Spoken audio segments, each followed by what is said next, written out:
race ina mata kweli historia, kala na race ina mata kama sina kala kwa face, ye mentality tunaye race ni historia.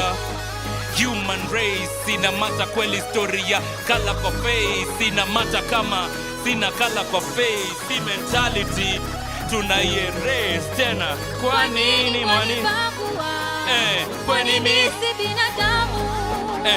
Kwa nini mwanidharau? Mwanikosea heshima? Kwa nini mwaniangamiza? Sema kwa nini? Kwa nini? No, nini wanawaangamiza? Hii ni historia. Human race ina mata kweli historia, kala na race ina mata kama sina kala kwa face, hii mentality tunaye race.